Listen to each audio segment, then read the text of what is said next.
Hi everyone, this is Vicki Clark from DTA Schools and Dynamic Therapy Associates. We're going to be talking today about one of my favorite tools, the communication matrix that we use for assessing early emergent communicators. We are using this tool for the purpose of figuring out how a child is communicating, even if they're not speaking or gesturing, using expressions that are conventionally recognizable to people. Now, the communication matrix is a free or very inexpensive tool that is available online at thecommunicationmatrix.org. Anyone can sign up to use it, and it has a lot of features that are available to make it easy for you to know what to do as you work on filling out the tool. We're going to take a look at how you get started using it, some of the tips that we have for getting going on the questions and understanding what they're asking, and then helping you to interpret what you find out once you complete the survey. The first thing you're going to do is to go to thecommunicationmatrix.org and create your own account. Then it's going to ask you what you want to do next. So there's some materials on there you can go to for additional training, but we're going to be looking for start a new assessment. So you're going to click on that, and then it's going to ask you for some individual information about your student, their diagnoses, their age, the state that they live in, those kind of things. You do not have to put any personally identifiable information in here at all. It's just being used to see who's using the tool. You will want to put something that allows you to identify your student, because later on you're going to want to go back and take a look at the results. You can also, we said we're going to be starting a new assessment from scratch, but you can come back later, say in 6 months or a year, and you can reassess your student using this tool, and you can be able to show their progress as well. So then the next thing you do is very intuitive. You just start answering the questions. Something to know as you're reading the questions and answering: if you choose beyond the individual's ability as your answer, the assessment is going to end, because it's going to assume you've gotten as far as you can for that particular student. If you choose surpassed this stage, it will move you to the next section, because it understands that you don't need to go into detail on that section. And if you choose yes, it will go into the next question to get more detail in that section. If you're not sure what the question is asking you, it has a video that you can watch to give you an example of what they mean by that particular question. So as I mentioned, each item is going to have a picture and a video example to show you what that question means. This can be particularly helpful for families who are filling out the communication matrix. At times we have sent the link and allowed them to complete their own communication matrix. So this helps them understand exactly what we're asking. Typically, we would prefer that a professional works with the family to answer questions as you go along. Now, when you select yes, that the person is, achieving that particular goal, it's going to ask you for a lot more specific information. It's going to ask you for the forms of communication that the child uses, and then those forms you're going to see repeated throughout each question in the matrix, and then that's going to show up in a really nice, easy to read graph at the end. There is a comment section, so you can add a little bit more detail, and I find that this is very helpful when you are trying to really understand how your student is communicating, because some of our students communicate in really idiosyncratic ways. So as I mentioned, we're looking at the different forms of communication. So we're looking at a basic hierarchy of how students learn to communicate. First, using pre-intentional behaviors, then using intentional behaviors, so not speech at this point, right? Not even gestures. Then using unconventional communication, so things that maybe other people don't recognize. Then moving into conventional communication, so like waving, that other people would know what you mean when you use that type of communication. And then concrete symbols, abstract symbols, and finally language. So our next few slides, we're going to go over what each of these means. So the very first forms of communication are pre-intentional. So think about your infants. Infants don't intend to communicate, but they communicate very well. You think about that baby who's crying when they're uncomfortable or they're hungry. At first, they're not crying to get your attention. They're crying because their bodies don't feel good, right? So these are reflexive behaviors that are not intended to get a response from the partner. So they can be things like crying, laughing, smiling, moving their body, kicking their legs and moving their hands and heads, fussing, whining, making noises, or just calming down. Now, you'll see these types of communication that children use intentionally, but at this level, it's more of a reflexive behavior. So, our next step is intentional behavior. Even though all behavior begins as pre-intentional, pretty soon children figure out that if they use those behaviors, they're going to get a response from the important people around them. So then you'll see a lot of the exact same behaviors you saw in pre-intentional communication, but they're done with a purpose. You'll still see the same body movements, early sounds, cooing and whining, screaming, facial expression, smiling or frowning, and some simple gestures like pushing away or reaching and looking at you. You'll see that in our students who have developmental delays as well, where people will say, well, they don't communicate at all. But if you really watch them, you can see that a lot of those behaviors that people are trying to correct are actually communicative in nature. Now, when some of our students move from intentional behavior into more deliberate communication, you may see some pretty unconventional communication behaviors. So you may see things like screaming or sitting down on the floor to reject. I can't tell you how many times I've had large students plop themselves down in the middle of the floor in the hallway and refuse to move because they didn't want to go where their teacher was taking them. They might throw items or grab at items that they want, lunge towards people to get something. They may flick or bat their arms up and down or kick their legs. Uh, even laughing and squealing can be unconventional because they may not mean what people typically think they mean. So I have students who laugh when they're uncomfortable versus just because they're amused at something. Now, conventional communication is more recognizable to partners, but it's still not speech. It's still not symbolic. But people know what you mean. So if you give an item to a partner, they understand that you're offering it to them, right? If you show an item to someone or show someone a picture, they know that you want them to look at it, right? If you point to something, a person knows to follow the direction of that point, your line of regard, to pay attention to something, right? They understand what you mean. If you beckon them or nod or shake your head, people generally know what those things mean. Now, conventional communication is more desirable than intentional behaviors and unconventional communication because people understand the intent behind it and they understand what the person means. Now we're finally ready to move into actual symbolic communication. And the first stop on this journey is concrete symbols. Now, not everyone uses concrete symbols, but they can be very effective to help someone move from those gestural, facial, behavioral communications into more symbolic language. Now, concrete symbols are named that because they're very tangible.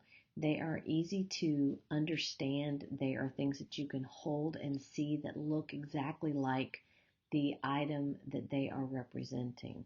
Now, because of this, concrete symbols typically only work for activities, some activities, and nouns or objects, right? You can't have a concrete symbol for a core vocabulary word, for example.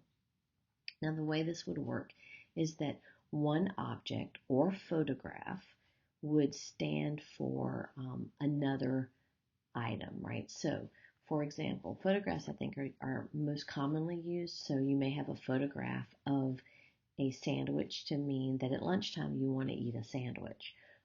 Or you can see as in this example, she's got a sandwich, like a peanut butter and jelly sandwich and a chicken sandwich. So a person is actually choosing something that looks exactly like what they're going to get. Now, I like to use concrete symbols in most of my communication systems, even for students who are at a more advanced level of abstraction, because some concrete symbols can be very motivating and valuable to a person because they're individually meaningful. So I typically use concrete symbols, photographs for people in a child's life, favorite places they like to go, or some of their favorite characters or even toys, just to increase their motivation. One of the challenges with concrete symbols is it's difficult to generalize a symbol across different examples of that symbol. For example, if you have a picture, a photograph of a basset hound, and you call that dog, it's very difficult for someone to understand that that symbol of that basset hound also means golden retrievers and dachshunds and chihuahuas and other types of dogs, right? It's very difficult to make that jump into generalization when you're using photographs. So for that reason, even though photographs sometimes can be really a lot prettier and at times can feel more adult than the picture symbols, they're not always the best because they're difficult to generalize. So because of that, we move into more abstract symbols. So abstract symbols are symbols that don't look as much like the item that they represent. They tend to be in more of a drawing format. Sometimes they're recognizable and sometimes they're not. So they can be things like spoken words. So a word is a symbol. We've just said that when I say pizza, I mean that item that's made out of a circular dough with tomato sauce and cheese and maybe pepperoni on top and cooked. We've all agreed that when we hear the word pizza, that's what we're talking about. So it is a symbol, a spoken symbol that means that round piece of food that we eat, right? Sign language is also an abstract symbol. Why, when we take our fingers and tap them together, that means more. It's not obvious why that means more, but we've all accepted that that's what it means, right? Written words, text is also abstract, braille is abstract. You can have a three-dimensional symbol, so it doesn't mean it can't be an object. If you look on this slide, we've got three-dimensional symbols that feel different and have different shapes for children who have visual impairment that mean something. These particular ones are core vocabulary words. Or it can be an abstract symbol. So those symbols that we're very familiar with, like picture communication symbols, board maker, or symbol stick symbols. Now these are more valuable in a lot of instances than concrete symbols because there is one symbol for dog, and it means all dogs, right? It can refer to the basset hound and the golden retriever. At this final level in the communication matrix, we are looking at children who are able to use language. And in the context of the communication matrix, that means you're able to take two or more abstract symbols, signs, or words and put them together meaningfully, right? So that's when we start putting phrases together in our message window on our devices, or signing more eat with our hands, right? Or making a two-word phrase, so for speech pathologists, when our MLU is hitting 2.0, now we're talking about language and not just abstract symbol use. So we've looked at all of the different types or forms of communication on a communication matrix, and the next thing to look at is the functions of communication that the communication matrix assesses. What it does is it looks at how a student communicates. So that's the forms of communication, and then it compares that to the functions that they're using, the purposes for their communication. As our little birdie is telling us over here, everything happens for a reason. We don't use these symbols out of context non-meaningfully, or we're not communicating. So when you are doing trials where you're telling a child, name this, tell me what this is, naming is not communication, right? It's learning language and talking about symbols, right? But it's not communication. So the communication matrix concerns itself with the purposes for using those symbols that we just assessed, right? So the four functions of communication it looks at are refusing, obtaining, social purposes, and information. So we're going to take a look at those. So the first function that we're going to look at, and actually one of the first ones that children often begin to use, is communicating for refusal. So to reject an object or an activity, to turn down something that someone offers you or wants you to do, or to get out of an environment. Now, think about the different forms of communication that we just went over and how children use these forms of communication to refuse. So at a pre-intentional level, refusal might be just crying, right? Or purposeful, or it may be purposeful. So that would be more of our intentional crying to get a reaction from somebody. Some of our students are very good at rejecting, refusing behaviorally. So throwing something or sitting down on the floor and refusing to move, or getting up and running away from an activity, all for the purpose of escaping a situation or denying something, right? But you can do it in multiple different ways. So we want to know, how does a student communicate this particular message? The next function that we typically see students achieving is communicating for the purpose of obtaining or getting something.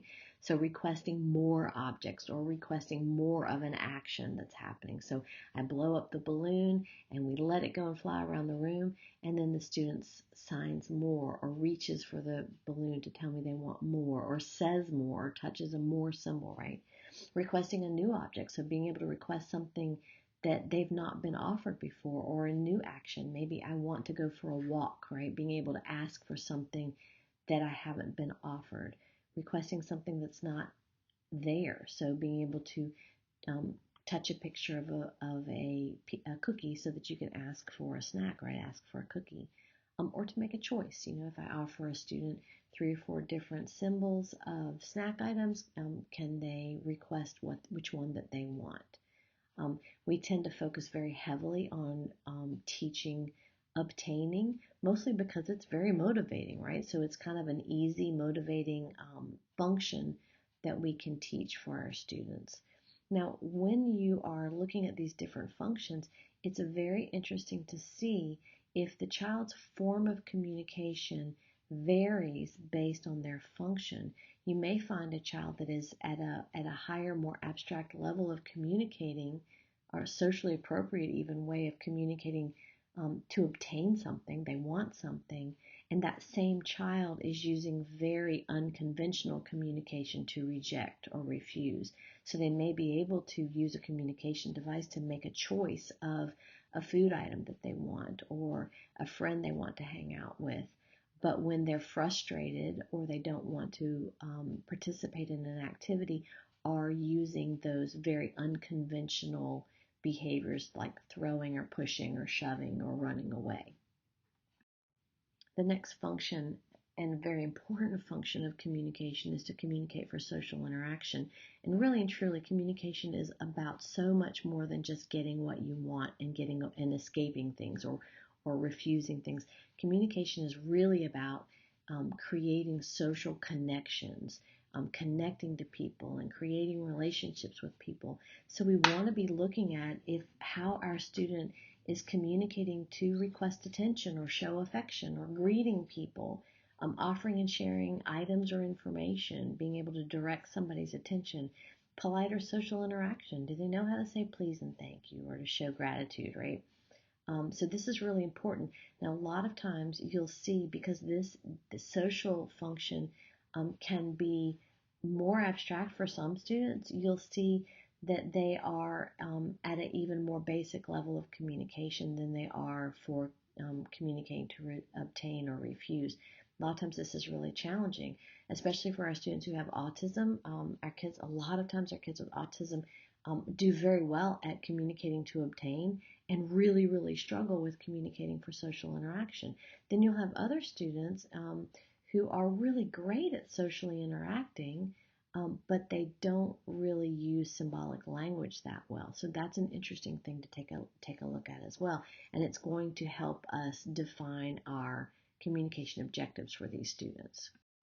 Our final function of communication is to communicate to gain and share information. So this is something, if you think about in the school environment, that's very, very important. We spend a lot of time working on giving students information, and we want them to be able to show they know by sharing that information. Now, it's also one of the most challenging functions of communication. So we think about that when we're working with our students. If they aren't able to obtain and refuse at all, and we're jumping into communicating to gain and share information, you may see students really struggling with that. Now, it's not that it's a hierarchy, but it's something to be aware of, that the challenge of that. So when we're communicating to gain and share information, we're talking about being able to answer questions that someone asks us, or to talk about things that happened at home, when we are at school, or to be able to tell our friends something that we did that was fun. It can be as basic as naming things or people, or making comments. So if I'm playing with the bubbles, to be able to look at my teacher and point to a symbol for bubbles and smile, to say, hey, you see what I'm doing here, right? I'm not asking for bubbles. I'm letting you know I'm playing with bubbles, right? So that's a form of communication that I think that we forget about a lot. So, and it's very, very important as well, because again, it establishes those social connections. So once you've answered all the questions on the matrix, it's going to create a communication profile for you. So this is a way for us to pull all of that information that we've given into one form that's easy to read and understand and compare. So down the left-hand side, you're going to see the different forms of communication we talked about. So unconventional and conventional communication, abstract symbols, language. And then across the bottom are going to be those functions of communication. So refusing, obtaining, social interaction, and gaining and sharing information.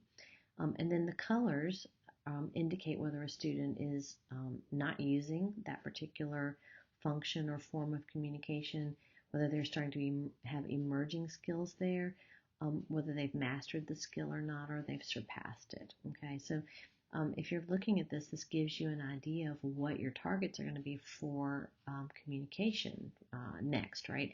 So if you look at this one, you can see that this particular student is really functioning in that early level unconventional communication, but they're starting to show some skills. Now, interestingly enough, they're showing some skills, mastered skills in conventional communication for social purposes. They've clearly been working on using more concrete symbols for obtaining, and even working at an abstract level in obtaining and refusing. You're seeing some growing skills in social communication, and just a little bit in information exchange. So this is a student, if I was trying to decide what goals I might be working on, I could decide that I want to continue to expand their ability to obtain using symbolic language. I may decide that I want to build on just some concrete communication for social purposes and for sharing information. You'll also have a skills list that gives you a little bit more detailed information about the different types of communication behaviors the student is showing, for what purposes, and whether they're mastered or not. So this just gives you a little bit more information. So pulling it all together, what are all the pieces of information that we gain from the communication matrix tell us for our child? Well, it tells us how the student is currently communicating, which we need to know that, and that helps us figure out what our next goals are going to be. It lets us ask, are they communicating differently for different purposes? So that, again, helping us figure out what we're going to target. Do they communicate for some purposes but not others? So do we need to expand their functions of communication? We have a lot of students who get stuck in communicating to obtain and refuse and never move into that more social and information exchange. Do we need to be targeting those things, specifically targeting? It lets us see whether they're using symbolic communication. Do they understand one thing can represent another? We want to think about if that method of communicating that they're currently using doesn't meet their needs across all environments, or do we need to adjust our instruction or augment their communication in some way if it's not meeting their needs, okay? I think it's important that we remember that communication is multimodal. So you may use different levels of communication to meet different functions, and you may use different levels of communication or forms of communication depending on your partner, right? So we may have students that communicate beautifully when they are at home in a comfortable environment with people who know them well, talking about things that they are very motivated and familiar with, right? And then they come to school and we start addressing academic concepts and their communication skills decrease drastically, right? They don't have those same skills. But that's really important to know about a student. You may want to give the communication matrix to the school team and separately to the family because you're probably going to see some different skills there, right? And that's okay. It doesn't mean anybody is being dishonest or doesn't really understand how the child communicates. They're able to talk about the differences that they see across contexts, and that can be very significant. So, so that's about it for the communication matrix. I hope this was helpful for you. I would suggest that the first time you do it, you have a student in mind. You use it by yourself or with maybe one of your teammates so that you can talk through the different questions, get a feel for it before you introduce it to families. But then you can use it for writing those IEPs. So good luck. I hope you enjoy it, and we'll talk to you next time.